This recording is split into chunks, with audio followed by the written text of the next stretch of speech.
عزیز ساتھیوں، ایک کیو چنگاری چینل کی طرف سے میں آپ کو خوش آمدید کہتا ہوں۔ عزیز ساتھیوں، یہ ایک تعارفی ویڈیو ہے کہ لا الہ الا اللہ، جس پہ ہم سب کامل یقین رکھتے ہیں کہ نہیں کوئی معبود سوائے اللہ کے، عبادت کے لائق صرف اللہ ہے۔ تو صرف اور صرف اللہ کی عبادت پر کاربند رہنے کے لیے وہ کون سا لازمی سب سے بڑا عملی تقاضا ہے جس کو پورا کیے بغیر نہ ہم جنت میں جا سکتے ہیں، نہ ہمارا ایمان معتبر قرار دیا جا سکتا ہے۔ اس انتہائی اہم علم اور معلومات کے لیے میں نے یہ چیز شروع کری ہے، ویڈیوز کا سلسلہ شروع کرا ہے، اور یہ اس کی تعارفی ویڈیو ہے۔ ہم سب کا ماننا ہے کہ لا الہ الا اللہ یعنی عبادت کے لائق صرف اللہ ہے۔ اللہ نے ہم سے صرف ایک ہی بنیادی مطالبہ کیا ہے کہ دیکھو عبادت صرف اور صرف میری ہی کرنا، اور ہر نماز کی ہر رکعت میں ہم کھڑے ہو کر اللہ کو ہاتھ باندھ کر قول بھی دیتے ہیں کہ ایاک نعبد، ہاں مالک ہم عبادت صرف اور صرف تیری ہی کرتے ہیں۔ یعنی عبادت کے لائق صرف اور صرف اللہ ہے، اللہ کے سوا کسی اور کی عبادت نہیں کرنی۔ ہمیں جنت ملے گی یا جہنم ملے گی، اس کا تمام تر انحصار اس بات پر ہے کہ ہم صرف اور صرف اللہ ہی کی عبادت کر کے اللہ کے سامنے دوسری اور اصل زندگی میں جواب دہی کے لیے کھڑے ہوں گے، یا اللہ کے ساتھ دیگر عبادتیں بھی کر کے مشرک کی حیثیت سے وہاں پہنچیں گے۔ بس عبادت رب کے بالکل درست تصور سے آگہی اور اس کے لازمی عملی تقاضوں اور مطالبات کا جاننا ہمارے لیے دنیا کے ہر علم اور معلومات سے بڑھ کر لازمی بن رہ جاتا ہے، کیونکہ دنیا کی زندگی 60-70 سال کی ہے، لیکن آخرت کی زندگی ابدی زندگی، ہمیں ہمیشہ کے لیے جنت میں رہنا ہے یا جہنم میں رہنا ہے۔ تو دنیا کی زندگی کی اہمیت اپنی جگہ مسلم، لیکن اس کا استعمال ہم کو جنت یا جہنم میں لے کر جائے گا۔ تو ہمارے لیے سب سے بڑا علم ہی یہ جاننا ہو جاتا ہے، پی ایچ ڈی ہو، سی اے ہو، کسی بھی ڈگری سے بڑھ کر یہ علم ہمارے لیے سب سے زیادہ ضروری ہے کہ لا الہ الا اللہ کے لازمی عملی تقاضے کون سے، جو سب سے وہ بھی اہم ترین تقاضا کون سا جب پورا کیے بغیر ہم جنت میں نہیں جا سکتے۔ اور ہماری ان ویڈیوز کے اندر وہی تقاضا آپ کے سامنے کھول کر بیان کرنے کی کوشش کی گئی۔ جن حضرات نے ہماری ویڈیوز دیکھ لیے وہ یہ محسوس کیے بغیر نہیں رہ سکتے کہ ہم نے قرآن حکیم اور عقل سلیم کی روشنی میں صرف اور صرف اللہ کی عبادت کے مطالبے کو اس انداز میں پیش کیا ہے کہ گویا ساری تصویر ہی کھل کر سامنے آ گئی، حتیٰ کہ صحیح احادیث بھی ہماری تصویر میں بالکل فٹ بیٹھتی دکھائی دیتی ہیں، اور تو اور خود قرآن کی آیات اور موضوعات بھی اس پوری تصویر سے پوری طرح ہم آہنگ نظر آتے دکھائی دیں گے۔ یعنی قرآن کا پورا پیکج اور احادیث کا سارا پیکج بحیثیت مجموعی ایک دوسرے سے ہم آہنگ ہو کر پوری تفصیل اور پوری قوت سے اس مکمل تصویر کی مزید توضیح اور تشریح کرتے دکھائی دیتے ہیں۔ ان الحکم الا للہ، حکم صرف اللہ ہی کا ہے، خبردار مخلوق بھی اسی کے اور حکم بھی اسی کا ہے، اور جو لوگ اللہ کے نازل کیے ہوئے احکام کے مطابق فیصلہ نہ کریں وہی کافر۔ الحمدللہ رب العالمین، تمام تعریف اللہ کے لیے جو تمام عالموں کا رب ہے۔ یا ایھا الناس اعبدوا ربکم الذی خلقکم، اے انسانوں، اے لوگو، صرف اپنے اس رب ہی کی عبادت کرو جس نے تمہیں تخلیق کیا ہے۔ للہ ما فی السماوات و ما فی الارض، آسمان اور زمین میں جو کچھ ہے وہ اللہ کی ہی ملکیت۔ قل اعوذ برب الناس ملک الناس الہ الناس، کہہ دو میں تو پناہ مانگتا ہوں اس سے جو انسانوں کا رب ہے، جو انسانوں کا بادشاہ حکمران ہے، جو انسانوں کا معبود ہے۔ آئیے 7 نکات کے ذریعے ہماری تصویر پر ایک نظر ڈالتے ہیں۔ اللہ اس ساری کائنات کا خالق، مالک اور حاکم ہے، آپ بھی یقیناً مانیں گے۔ آپ کو قرآن کی آیتیں ہی آیتیں دکھائی دیں گی، کوئی کمی دکھائی نہیں دے گی، یہ کوئی مشکل بات نہیں۔ نمبر 2، ساری کائنات اللہ کی ہی تسبیح عبادت کر رہی، سبح للہ ما فی السماوات و ما فی الارض۔ آپ کو قرآن کی آیتیں ہی آیتیں دکھائی دیں گی، کوئی کمی دکھائی نہیں دے گی، کوئی اختلاف کی گنجائش نہیں۔ اقتدار، ربوبیت، الوہیت، حکم، قانون، شریعت، دین صرف اور صرف اللہ کا ہے، اس میں کسی کو شرکت کی اجازت نہیں۔ آپ کو قرآن کی آیتیں ہی آیتیں دکھائی دے گی، کوئی کمی دکھائی نہ دے گی۔ اللہ نے اپنا قرآن اور یہ الہی ہدایت نازل اس لیے کی کہ ان کے مطابق پورا نظام زندگی قائم کیا جائے، اقیم الدین، اور صاف صاف کہہ دے وَمَن لَّمْ يَحْكُم بِمَا أَنزَلَ اللَّهُ فَأُولَٰئِكَ هُمُ الْكَافِرُونَ، جو لوگ اللہ کے نازل کیے ہوئے احکام کے مطابق فیصلہ نہ کریں وہی کافر ہے، اس میں کوئی شک و شبہ والی بات نہیں۔ اسی طریقے سے دیکھیے ان اللہ ربی و ربکم فاعبدوہ ھذا صراط، بے شک اللہ میرا رب بھی اور تمہارا بھی، بس عبادت اسی کی کرو، یہی سیدھا راستہ ہے، یہی صراط مستقیم ہے جو تم نماز میں مانگتے ہو۔ وَقَضَىٰ رَبُّكَ أَلَّا تَعْبُدُوا إِلَّا إِيَّاهُ، تمہارا پروردگار صاف صاف حکم دے چکا ہے کہ تم اس کے سوا اور کسی کی عبادت نہ کرو۔ وَاعْبُدُوا اللَّهَ وَلَا تُشْرِكُوا بِهِ شَيْئًا، اور صرف اللہ کی عبادت کرو اور اس کے ساتھ کسی کو شریک نہ کرو۔ بس جب انسان کے پر اصل اقتدار مالک خالق حاکم رب الہ ایک ہی ہے، تو انسان کو اطاعت و عبادت بھی صرف اور صرف اسی ایک اقتدار کی کرنی ہے، اس میں شرک کی کوئی گنجائش نہیں، یہی شرک کی جڑ ہے۔ آپ کو قرآن کی آیتیں ہی آیتیں دکھائی دیں گی، کوئی کمی دکھائی نہ دے گی۔ پانچواں نقطہ دیکھتے ہیں کہ فوق الطبعی اقتدار، یعنی وہ چیزیں جو ہمارے حواس سے اور سائنس سے ماورا ہیں، ان اللہ کا وجود ہو گیا، فرشتے ہو گئے، جنات ہو گیا، فرشتے جس طریقے سے کام کرتے ہیں، یہ سب ظاہر چیزیں غیب کے پردوں کے پیچھے، یہ فوق الطبعی اقتدار۔ اس فوق الطبعی اقتدار میں بھی عبادت یعنی دعا پوجا اور پرستی صرف اور صرف اصل اقتدار یعنی اصل اور حقیقی الہ کی کرنی، اللہ کے سوا کسی سے دعا نہیں مانگنی، وہ ہماری شہرت سے بھی قریب ہے۔ ہم نماز کی ہر رکعت میں کھڑے ہاتھ باندھ کر یہ عہد بھی دیتے ہیں کہ ایاک نستعین، ہم صرف تجھ ہی سے فوق الطبعی معاملات میں مانگتے ہیں، وہی حاجت روا ہے، وہی مشکل کشا ہے۔ آپ کو قرآن کی آیتیں ہی آیتیں دکھائی دیں گی، کوئی کمی دکھائی نہ دے۔ لیکن ہو کیا رہا ہے؟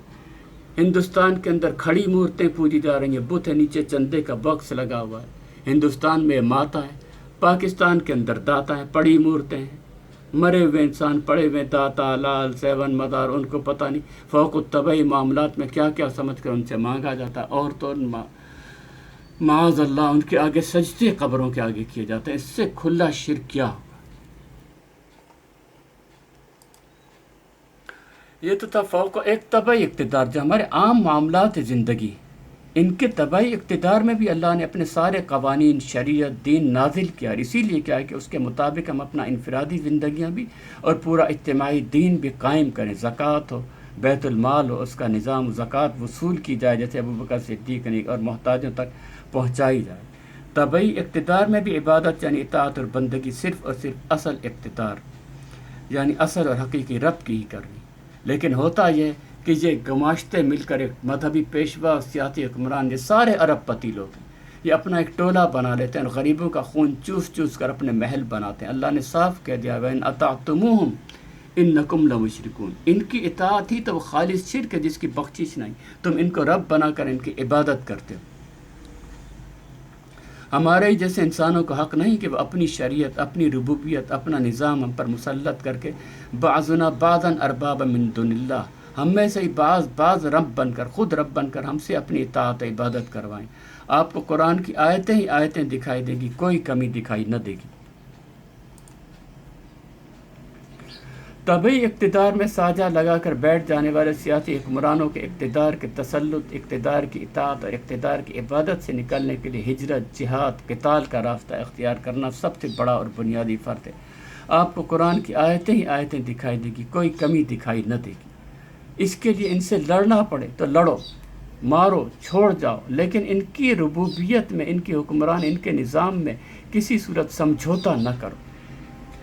آخر کیا وجہ ہے کہ تم اللہ کی راہ میں ان بے بس مردوں، عورتوں اور بچوں کی خاطر نہ قتال کرو جو کمزور پا کر دبا لیے گئے، فریاد کر رہے ہیں کہ خدایا ہم کو اس بستی سے نکال جس کے باشندے ظالم ہیں، اور اپنی طرف سے ہمارا کوئی حامی و مددگار پیدا کر۔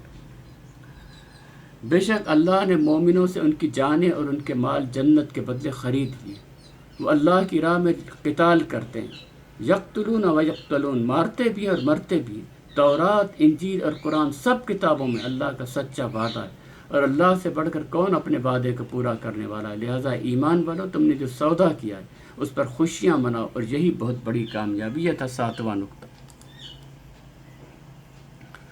آپ دیکھیے اللہ نے انسان سے جو صرف اور صرف اپنی عبادت کا مطالبہ کیا ہے، وہ جہاں عمل کرنے کے لحاظ سے بہت ہی مشکل نظر آ رہا ہے، گویا شہادت کا الفت میں قدم رکھنا ہے، لوگ آسان سمجھتے ہیں مسلمان ہونا، وہیں سمجھنے کے لیے کتنا آسان دکھائی دے رہا ہے، اس میں کوئی پیچیدگی نظر نہیں آ رہی۔ کسی آیت یا حدیث کو الٹے سیدھے مفہوم پہنانے کی بھی کوئی ضرورت محسوس نہیں ہوتی۔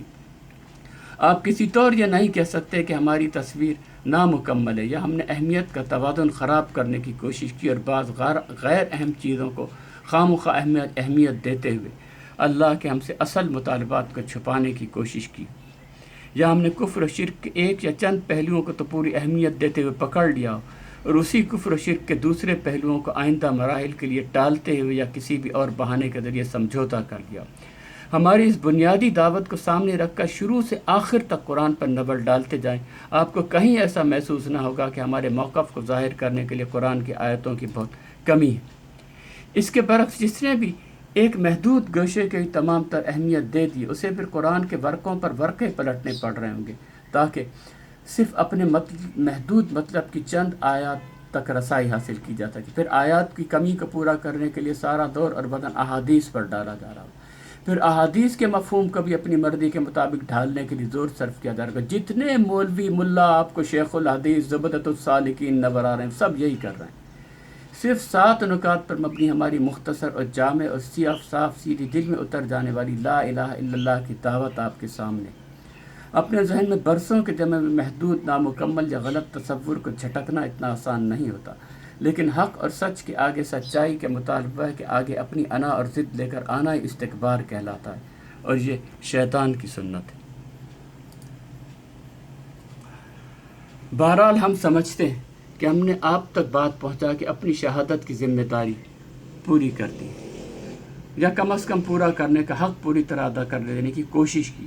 جس علم کا حاصل کرنا اللہ نے ہر مسلمان مرد اور ہر مسلمان عورت پر فرض قرار دیا، اسے ہم نے فریب کے تانے بانوں سے نکال کر درست حالت میں پیش کرنے کی پوری کوشش کر دی۔ نتیجہ بہرحال اللہ کے ہاتھ میں رہتا ہے، اس سے زیادہ کرنا شاید ہمارے لیے ممکن نہیں۔ ہم ایمان رکھتے ہیں کہ اگر ایک شخص بھی ہماری بتائی تعلیم سے متاثر ہو کر درست مقصد زندگی کی طرف آ گیا تو وہ انشاءاللہ ہماری نجات کے لیے کافی ہے۔ اگر یہی ہمارا آپ سے بھی کہنا ہے کہ اگر آپ نے اپنا مقصد زندگی درست کر لیا اور پھر آپ کی کوششوں سے ایک انسان بھی سدھر کر صرف اور صرف اللہ کی عبادت کے مقصد کی طرف آ گیا تو وہ آپ کی نجات کا باعث بن جائے گا انشاءاللہ۔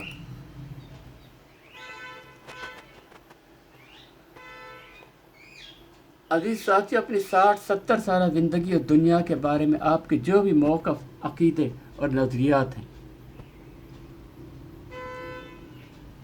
اور کامیاب زندگی گزارنے کے لیے پھر جو عملی ٹارگٹ اور منصوبے، اگر ان سب کی روشنی میں دنیا آپ کو لذت حاصل کرنے، زیادہ سے زیادہ محظوظ اور خوش ہونے، زیادہ سے زیادہ خوشحالی سے جینے کی جگہ دکھائی دیتی تو یقین جانیے کہ آپ شیطان کے بہکاوے میں بری طرح پھنسے ہوئے۔ اس حقیقی مومن کے لیے جس کے دل میں اللہ کے دین کی مغلوبیت نے ایک آگ لگا رکھی، انبیاء علیہ السلام، صحابہ کرام رضوان اللہ تعالیٰ علیہم اجمعین اور افغان مجاہدین جیسے کرداروں کی سیرتیں جس کے ذہن پر نقش ہو، اس کے لیے آج کی دنیا اور آج کا نظام کبھی بھی ایک نعمت گدا اور دسترخوان نہیں بن سکتا۔ جو بے دریغ مال و دولت خرچ کرتے ہوئے شاہانہ انداز میں جی رہا ہے، وہ سینکڑوں ہزاروں غریبوں، مسکینوں، محتاجوں، یتیموں کا حق اور ان کا خون پسینہ نکل رہا ہے۔ فضل الرحمان ارب پتی ہے، طارق جمیل ارب پتی ہے، عمران خان اربوں پتی ہے، زرداری کھرب پتی ہے، نواز شریف کھرب پتی ہے، جبکہ عمر رضی اللہ تعالیٰ عنہ، ابو بکر صدیق رضی اللہ تعالیٰ عنہ، ان کو اس بات کی فکر میں نیند نہیں آتی کہ میری سلطنت میں کوئی بھوکا نہ رہ جائے۔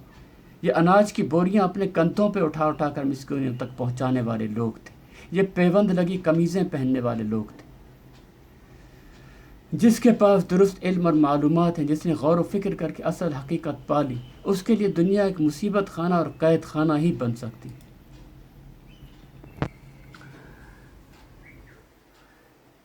زرداری صاحب کہتے ہیں پیسہ دے کر اس سے کچھ بھی کروا لو، کرائے پر دستیاب ہے، ہم بھی کرایہ دے کر کام لیتے ہیں، جس کا ثبوت یہ تصویر آپ دیکھ سکتے ہیں۔ ذرا اس کے چہرے پر ایک تفاخر کا احساس دیکھیے، فخر سے جیسے اپنے رب اور اپنے آقا زرداری کو دیکھ رہا۔ زرداری کا کیا کردار، یہ اس کا بیٹا بھی ساتھ آ رہا ہے، سب خوش بات۔ کیا یہ اسلام کی سربلندی کے لیے آ رہے ہیں؟ کیا زرداری کی جو بھی کامیابی کسی طور بھی اللہ کے دین کو قائم غالب اور حکمران بننے کی خوشی ان سب کے چہروں پر ہے؟ ضرور انصاف سے سوچیے گا، عقل سے اپنی سوچیے گا۔ اسامہ بن لادن اور عرب کے امیر کبیر اور خوشحال زندگی کو لات مار کر افغانستان کی سنگلاخ چٹانوں میں اللہ کے نظام کے غلبے اور عالمی دجالی فری میسن برادری کو شکست سے دوچار کرنے کے عزم اور ارادے سے پہنچنے والوں کی مثال آپ کے سامنے۔ اس بات سے قطع نظر کہ ان کے موقف میں کیا کیا غلطیاں تھیں، لیکن زندگی کی راہ کے درست انتخاب اور درست استعمال پر تو وہ اللہ کے باغی نظام میں اطمینان سے جینے والوں پر بازی لے ہی گئے۔ انہوں نے خوشحال ترین زندگی اور نعمتوں کی بارش پر لات مار دی اور تقریباً یقینی موت کو گلے لگانے کے لیے اصحاب کہف کی سنت پر عمل کرتے ہوئے پہاڑ اور غار کی جانب ہجرت کی۔ پہنچنا ہم سب کو اللہ کے دربار ہی میں ہے، اور ہمارا تو کامل یقین ہے کہ وہاں تو وہ کامیاب و کامران ہی اٹھیں گے، لیکن اس دنیا کے دسترخوان سمجھنے والوں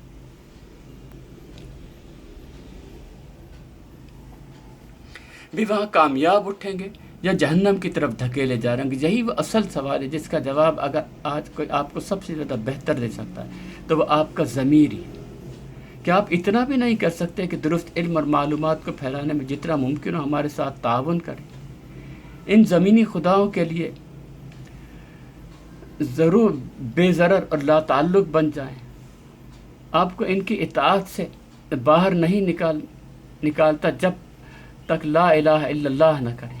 ایک جماعت کی شکل میں ان کے خلاف جہاد نہ کریں، وہ جہاد جو جہاد کا حق ادا نہ کریں۔ اب آپ کے سامنے وہ مقصد زندگی لا الہ الا اللہ آ چکا ہے۔ تمہاری حقیقی عید اس دن ہوگی جس دن تمہاری سرزمینیں آزاد ہوں گی اور دنیا میں قرآن کی حکمرانی۔ یہ بھی علماء ہیں، یہ بھی بات ایک قسم ہے، لیکن ان کو بدنام کیا گیا ہے۔ ان کو عرب پتی مولوی ان کے پر کفر کے فتوے لگاتے ہیں۔ یہ بھی مجاہدین ہیں، یہ بھی اسلام جو کہ قتال کے لیے تیار ہے، جھنڈے اٹھا کر فوجیوں کا لباس پہن کر مرنے اور مارنے یقتلون کے لیے تیار کھڑے، جماعت اسلامی کے مجاہدین۔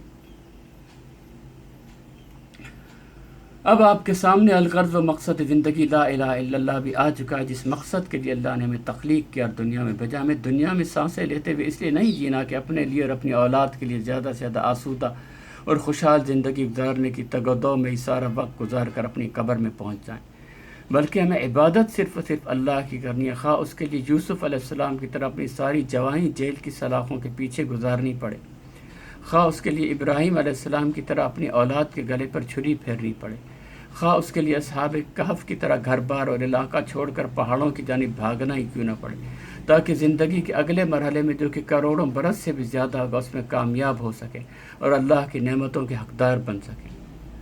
دنیا کافروں کے لیے لذت کی جگہ ہے۔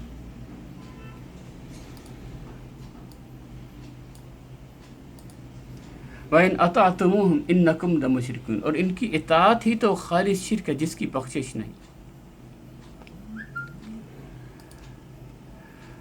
فَمَنْ زُحْزِحَ عَنِ النَّارِ وَأُدْخِلَ الْجَنَّةَ فَقَدْ فَازَ، بس جس کو دوزخ کی آگ سے جس نے خود کو بچا لیا اور جنت میں داخل کر دیا گا وہی صرف حقیقی کامیاب، باقی سب ناکام ہو گئے۔ وَمَا الْحَيَاةُ الدُّنْيَا إِلَّا مَتَاعُ الْغُرُورِ۔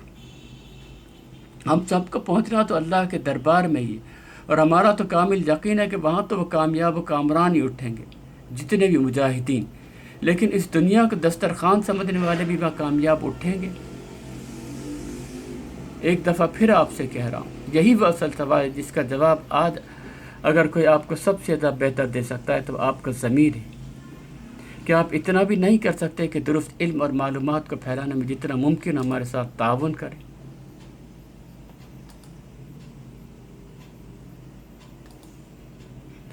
سارے انبیاء کی سنت آپ کے سامنے، اب یہ آپ لوگوں ہی کا کام ہے کہ شمع سے شمع جلاتے جائیں۔ ہماری اس یہ تعارفی ویڈیو، اس کے علاوہ 3 ویڈیوز اور ہیں جس کی تصویر بھی ہم نے آپ کو شروع میں دکھائی۔ ان کو جب آپ ان 3 ویڈیوز کو بھی اچھی طرح دیکھ لیں گے تو ساری پوزیشن انشاءاللہ آپ کے سامنے اور بھی ذہن کے شکوک و شبہات رفع ہو جائیں گے، ہر چیز کھل کر سامنے آ جائے گی۔ ان ویڈیوز کو دنیا کے ایک ایک کلمہ گو تک پہنچانے کی کوشش میں لگ جائیں۔ پانی کے قطرے خود ملتے جائیں گے اور سیلاب کی شکل اختیار کر لیں گے، پھر اللہ کی نصرت بھی آئے گی اور انشاءاللہ فتح بھی آئے گی، اور ساری زمین پر انشاءاللہ اللہ کا دین قائم، غالب اور حکمران بن جائے گا۔ عزیز ساتھیو، نبی صلی اللہ علیہ وسلم اگر صدیوں بھی مکہ کے اندر صرف تبلیغ کرتے رہتے، دعائیں مانگتے رہتے، گشت چلے مسواک لوٹے اٹھاتے، تو کبھی بھی اللہ کا دین غالب، قائم اور حکمران نہیں بن سکتا۔ جب فتح اور نصرت آئی، اذا جاء نصر اللہ والفتح، جب قتال ہوئے، قتال کے مرکوں میں شکست ہوئی، تبھی نبی صلی اللہ علیہ وسلم کے ہاتھ میں قوت اور اقتدار آیا، اس سے دین قائم ہوتا ہے۔ آپ نے خانہ کعبہ سے قوت کے بعد بت اتار کے پھینکے، گرا دیے، توڑ تو اللہ کا دین قائم ہو. یہی اللہ کے رسول کی سنت، یہی اسی کو آج دوبارہ، جب تک یہ سنت دوبارہ نہیں ہوگی اللہ کا دین قائم غالب و حکمران نہیں ہو سکتا. افغان مجاہدین نے آج کے دور میں ابھی چند برس پیشتر آپ کے سامنے ایک جیتی جاگتی زندہ مثال پیش کر کے رکھ دی. ضرور میری باتوں پر سوچئے گا، اور ذہن میں خلفشار ہوں تو اگلی ویڈیو ضرور دیکھیے گا. وما علینا الا البلاغ المبین.